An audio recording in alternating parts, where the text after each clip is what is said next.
他在机械系交过很多男朋友，对不对？多啊，几个？你根本就一个都不知道。要数到谁？你讲对我前男友的名字，我真的服了。没有，你名字，我先讲。你要数到另外一个一个学弟啊。什么名字啊？叫什么名字？不记得这名字啊。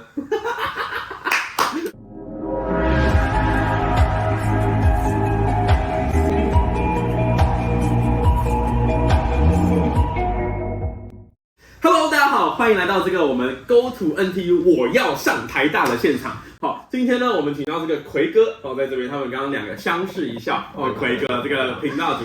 OK， 那接着这边呢，是我们这个他当年的同学，这个机械系的这个卷姐，我们叫他英英都可以。好，那我们来他说不可以，那我们叫他英，阴暗的阴。OK， 好，那我们请他来做这个自我介绍，来开始。嗨，大家好，我是英，我是奎哥的同学啦，然后我们是一起在台大机械读书的。也没有一起读书，他都没有在读书。我自己跟我一起读书，我们两个之前不熟。8个学期7次出卷奖，这个应该 OK 吧 ？GPA 多少 ？GPA 不知道4.22还是4.26，我有点忘记了。蛮扯的哈，很强吧？那你高中是读哪边？我高中是读北一女。那你有曾经在学业以外获得成就感过吗？我做什么好像都没有那么容易获得成就感，就觉得没有那么难，这样做什么事都觉得还好。你是觉得很难接？主持人遇到生涯瓶颈。那基本上呢，好，我们先问你，请教你一下，就是说，因为恋爱啊是这个高中或大学我觉得算是必修学分。想请问你说，大学谈过几次恋爱，以及说，你在大学的生活是如何？先问他，你知道我大学谈过几次恋爱吗？总共？我？对啊，总共。大学不谈恋爱。他不是问你啦，问你知不知道我啦？谁问你啊？他谈过。就是认真的一次，什么意思啊？我有不认真，什么意思？然后我有一个男朋友，一个前男友。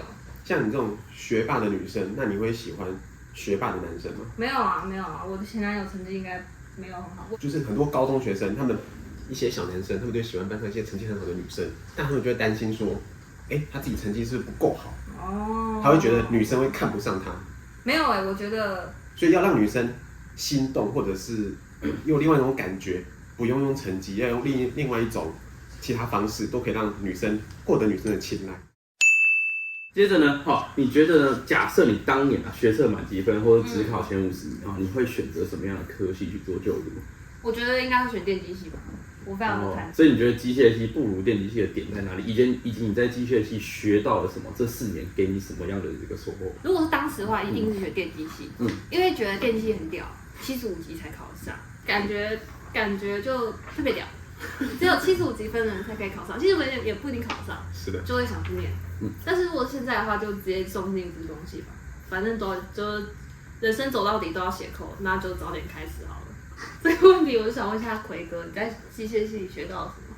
我觉得我在机械系这4年是学到一个除了课业上，课业是真的很重，很多人会认为读机械系 CP 值不高，就是因为你学了很多课业，但毕业后，我们有时候讲实在，就是工作的一个薪水。很多人说机械系毕业绝对不会饿死，但是如果你要赚大钱，那你一定要有自己的一番本事。所以我认为就是你学很多，可是毕业后的薪水往往可能不如大家所想的这么多。像我一些身边的电机系朋友，他们毕业去新竹的联插科啊、台插电啊，对他们都是薪水大概是8、9万起跳，差不多，就蛮多，然后加 bonus 可能年薪就这样200。是月薪嘛，然后就是再乘10几个月。对，然后我认为，所以在机械系学到的是一个稳扎稳打，学到很多事物的一个本质原理。那你这些基础东西懂了之后，我觉得你不能因为你机械系毕业而去从事机械系相关工作，你要加入自己的 idea， 从机械系学到的东西加上你 idea 去发展出不一样的东西，不是说人家帮你铺好这条路你就跟着走。那当然你就是一个凡人，凡人就是没办法去说赚大钱，因为比尔盖茨、巴菲特他们都有自己的想法。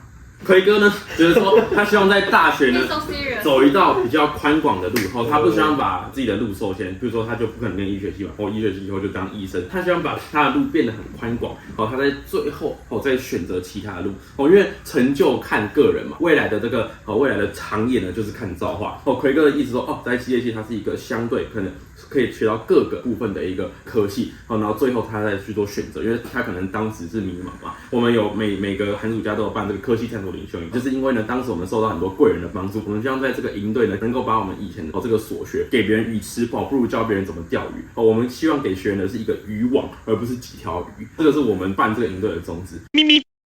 当时你就觉得说，电机比较顶嘛，职工可能是未来趋势。那我们常常听过一句话说，现在的趋势不一定是10年后的趋势。那当时为什么你会选填机械系这个科系，而非其他的？有没有什么特殊原因？对啊，其实我觉得，虽然我们感觉好像都觉得机械系就是感觉没有未来、没有出路，但是其实，在机械系里真的是可以学到如何解决问题的能力。这件事我是真的蛮认可，因为遇到问题确实也是不少。机械系其实做事逻辑就很简单，假设你设计一台机器，如果这个零件它不该要动却动了，你就用胶带把它贴起来；如果这个东西不会动，它该要动，你就给它涂润滑油。这就是一个逻辑，动和不动。那有时候可以套用在写程式上面。所以我觉得机械系它主要有分成5个类别：自控嘛，自动控制组、设计组、热流组、固力组跟制造组。 5个组，所以其实跟一般的科系比起来，它是很广的。所以我们5个组在大学的时候全部都会学，将来就看你喜欢哪一个组，再特别去研究。OK， 好，谢谢这2位学长姐这个机械系的发言。其实奎哥讲的理论运用在很多领域都是正确。所以呢，套用这个理论，我想问你说，你觉得呢，在机械系关于课业以及非课业的部分，你是比较注重哪一块？那非课业的部分，你会在哪些领域呢去做努力？我大学的时候办很多活动吧，如果你有印象的话。你什么活动都有办？对，我每个活动都办过了，就是大学的时候，从大2到大3都在疯狂办活动，因为一下当活动部长，后来又当副会长，中间当很多总召、副召之类的。我觉得感觉啦，大学的这个阶段有蛮多重要的事的，你可能会有要读书。你可能会参加社团，你可能会参加就是一些运动型的系队啊或什么的，然后谈恋爱、跟家人玩，或者是睡觉。我觉得大概就这几种事情，就是你大家学要做的事，但是不可能都做好。很少人会把睡觉变成一个环节。他提出非常重要的理论，就是说睡觉其实在人生中是非常重要的事，因为你真的忙到一定程度，你一天就是5个小时，你这礼拜就睡16小时而已。对啊，就这礼拜16除以7，每天睡几小时？大概2-3个小时。对，睡觉是一个很重要的部分吧。对，我觉得这是整篇这个影片最重要的重点，就是还是呼吁大家就多睡觉一点。因为你现在没睡，你就是少活那些日子。对，医生他就未来的准医生就是关心各位高中生不要去熬夜读书，我们要把时间用在效率最高的时候，白天念书，下午念书，晚上就是要一个休息。1到6念书，礼拜天就是缓冲。OK， 没问题。我大学的时候选了读书、办活动跟睡觉。我大学就是被这3件事充斥着，大概就是办完一个活动就开始读书，读完书就开始办活动，办完活动就开始读书，读完书就办活动，然后每天都有睡觉。我不熬夜读书。英英讲了一个非常重要的点你们一定会觉得说我在讲说他不熬夜读书，不是读书其实很大一块，办活动也很大一块。他讲的好像是小便、大便跟洗厕所，就是他把它讲得很简单。其实这2件事通常会让一般人忙到这个不可开交。比如说他等于把时间管理得很好，他可以确实做到办活动完开始念书准备考试。那万一今天考试前刚好是你办活动筹备期，可能总召又有很多事在处理，你是怎么去做分配的？我觉得这个问题就是我人生的重点，就我不会让任何事情来不及。所以呢，我通常大概段考试前至少2个礼拜我就读完了，所以我不会拖到最后，因为我可能那2个礼拜可能有别的重要的事情要做嘛。我就不会让我非得要在这个时段读书，所以我一定会提早读完，这样就不会发生这个问题了。是，那可能是你的人生呢过得太简单，因为线上一定有一些这个高中生例如说私立学校，他们2-3周可能就考1次试你应该有一些学生，比如说医学系我们2周就是考28本模组这个共笔，比如说有些人他们可能就是2-3周就是一次小考。那假如说以你的方法，那你是不是就在今天考完之后晚上就把下一次要考这东西念完？差不多啊。OK， 一直念啊！你又没有在听老师上课？是自己念啊。所以这学姐卷姐的建议，当然是大家不一定要听，就是说，老师上课你不一定要听，复习老师上课不一定要听。不太确定老师上到哪。那接着呢？那你觉得毕业后呢？你们这个科系可以进到哪些公司？是可能有听过哪些比较酷啊，或是比较闲比较爽的工作？就是你这个系的出路是哪边？可能很多学弟妹会想要了解。谢谢。感觉没有听过爽，只有听过钱多的，或听过很屌的。所以你认为钱多不一定爽？钱多不爽啊！我朋友昨天跟我说，他晚上10点下班，这样算爽吗？可是他早上10点上班，上到晚上10点，应该不算特别爽吧？但赚的钱是多的啦。多少？ 8万不知道几个月。月薪8万，然后不知道乘几个月，我不太确定乘几个月，但是年终应该也是会有几十这样。如果以我的朋友圈的话，感觉有一群就先送去做韧体。不好意思，什么是韧体？韧体就是软体加硬体。是，我觉得可能就是说，现在有个硬体，那你要怎么让这个硬体跟软体 co-work？ 要怎么让这个东西它可能够动？就是不好意思 ，co-work 就是一起合作。好，继续。不好意思，你要怎么让这个相机动起来？那写这个让相机动起来的程式，我们就简称它为做韧体。它因为它不是纯软体，也不是纯硬体，所以如何去做这两者的连接，就是韧体的工作这样。那有很多都是做韧体啊，一方面是因为我们半导体比较发达，做这个产业的人就很多。钱也很多，那钱多人就更多，也有一小部分的人会留去做纯硬体，但这相对来说比较少。那有其他一部分可能就转软体。在美国的同学有2派，一派的人就去做自走车，一派的人就是去转软体的，去 Google 去 Apple。OK， 好，那我们谢谢英英的回答。基本上他把这个机械系的出路呢，从专业的角度大概分成大概2到3个类别，然后就比如说国内国外大多数人去做什么，做非常详尽的这个介绍。基本上呢，他觉得没有比较闲的工作，不要把想就是有什么一步登天，已经学了很多，那我们就是踏踏实去做。那这个可能薪资自然高。OK， 那奎哥，就是我想补充一下，因为他说像工作12小时，你觉得是多的？那你觉得？我觉得是多。以我觉得一般人觉得多，但是我本人觉得还好。因为我觉得是极少。像我来说，像我大学来说，我家教是20个，那是可能早上从早上6点开始上课，上到8点去学校，上晚上比方说是大学5点下课，我在家教到12点，所以基本上是多少6、30、18小时。所以我觉得12小时根本就太轻松了。但是我觉得这种是比较，每个人会有自己不同的坚持，像有人重生活品质，那当然就是不要。每个人有自己的坚持。所以这个是每个人的选择。那当然，你不可能每天只有3个小时或者不能睡，一定是有些时候可能有个假期2天，或是可能甚至多至1个礼拜、1个月，你要让自己真正放松，去充电自己，去真正去探索自我。所以，就算我们大家都很忙，我们有时候也是会找2、3天假期一起出去玩，或出去探索一些东西，去让自己的身心也获得足够的充电。这个是我刚刚总结他们2位这个对于工作以及未来出路的一个初步的介绍。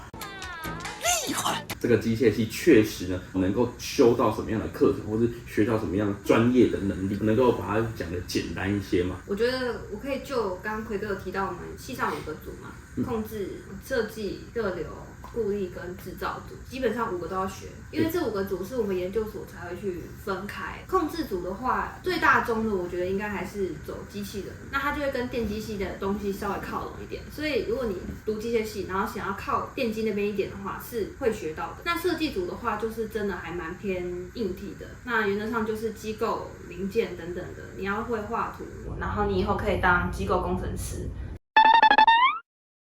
那接着我想请教这个英英，就是说，如果呢我们现在学弟妹，因为刚好在指考考完的这个部分，然后再接下来要到学测，每年就是2个考季。那大家在填志愿的时候呢，常问到说，我到底要填哪一个系？那如果有学弟妹想要考虑机械系的话，你有什么建议？我觉得虽然机械系在我心中是一个不是说现在真的是最行的一个产业，但是它也不差，而且在机械系可以学到真的蛮多自我管理的能力。因为如果你在里面你不自我管理的话，你可能就会被当爆，你可能就会被2-1，在那个2-1的边缘，然后呢苦苦挣扎，想说自己是要被台大退学，尤其有点那我觉得是可以学到蛮多的啦。如果你是一个认真的人，我觉得可以去读机械系，然后你会在里面收获蛮多让自己成长的方式。如果你真的不是很确定你喜不喜欢写软体，你喜不喜欢做硬体，你想要做韧体，其实机械系是一个给你一些空间的地方。因为像如果你现在就原地被送进去资工系，你想要退出来其实是很难的。